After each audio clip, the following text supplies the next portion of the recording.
Did you know that Africa wasn't just a land of tribes and villages? Prepare to have your history textbooks rewritten because we're diving into the epic story of Africa's lost empires. Forget what you think you know, because we're about to unearth some seriously cool stuff. First up, Carthage. Think ancient Rome, but with even better sea legs. Founded by Phoenicians way back in 814 BC, this city near modern Tunis was a maritime powerhouse. We are talking serious naval dominance and Mediterranean trade routes that stretched for miles. But Carthage wasn't just about the Benjamins. They had a knack for ticking off the Romans, leading to a series of Punic wars. And who could forget Hannibal Barca, the Carthaginian general who almost brought Rome to its knees with elephants? Spoiler alert, Rome eventually won, and Carthage was destroyed in 146 BC. But its legacy of trade and innovation lives on. Next, we're off to East Africa, to the Kingdom of Aksum, in modern Ethiopia and Eritrea. This wasn't just some backwater kingdom.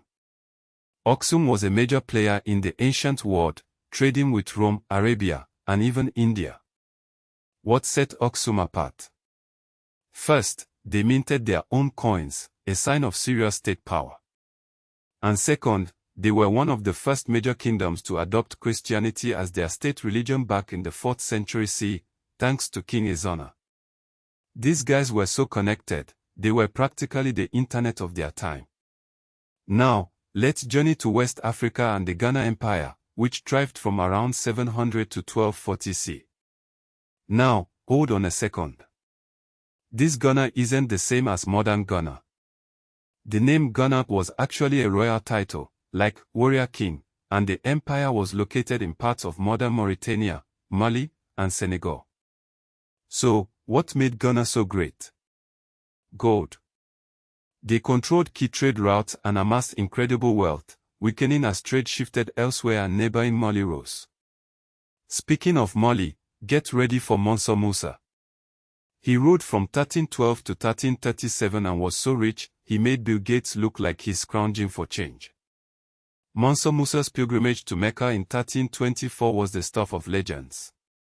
He brought so much gold with him that he reportedly caused inflation in Egypt. Medieval Arabic writers considered Mali one of the richest powers on earth. But Mali wasn't just about bling. Cities like Timbuktu were major centers of Islamic scholarship, attracting scholars and students from across the world. It was a real intellectual hub, not just a faraway place. But all empires eventually face challenges. The Songhai Empire rose from Mali's ashes, dominating West Africa from the 15th century. Under rulers like Askia Muhammad I, Songhai expanded its territory, reformed its administration, and controlled vital trade routes. But their reign ended in 1591 at the Battle of Tondebai, when Moroccan forces armed with gunpowder defeated the Songhai army. Technology, as always, changed the game. Let's head south, to Great Zimbabwe. Built by the Shona people between the 11th and 15th centuries, this city was a marvel of engineering. The massive stone structures were built without mortar, and the great enclosure has walls that are 11 meters high.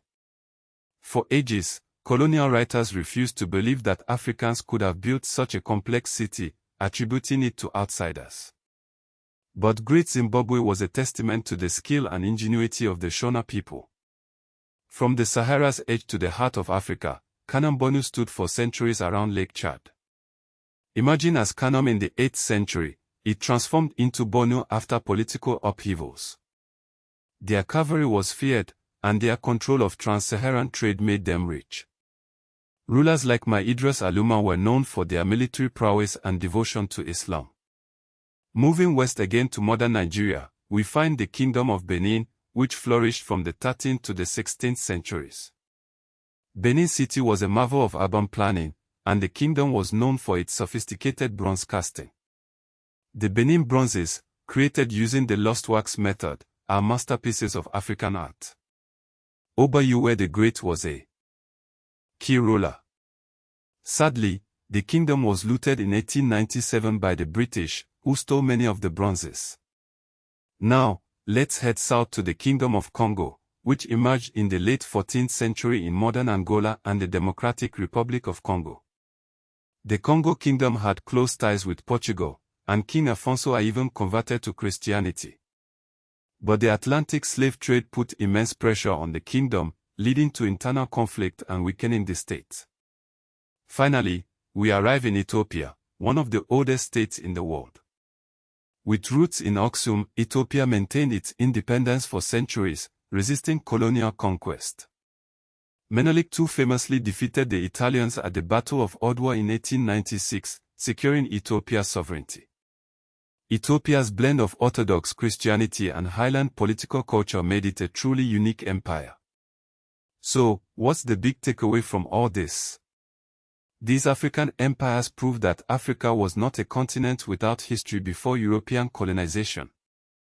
They had centralized governments, taxation systems, military organizations, diplomacy, urban development, long-distance trade, and legal and religious institutions. West African gold fueled trans-Saharan trade. Aksum linked Africa to Rome and India, and these empires left a lasting legacy on the world. Many survived colonialism or continued as traditional authorities. They shaped global commerce and disproved the myth that Africa lacked state systems. So next time someone tells you about African history, remember Carthage, Aksum, Ghana, Mali, Songhai, Great Zimbabwe, Kanambonu, Benin, Congo, and Ethiopia. Because their stories deserve to be told.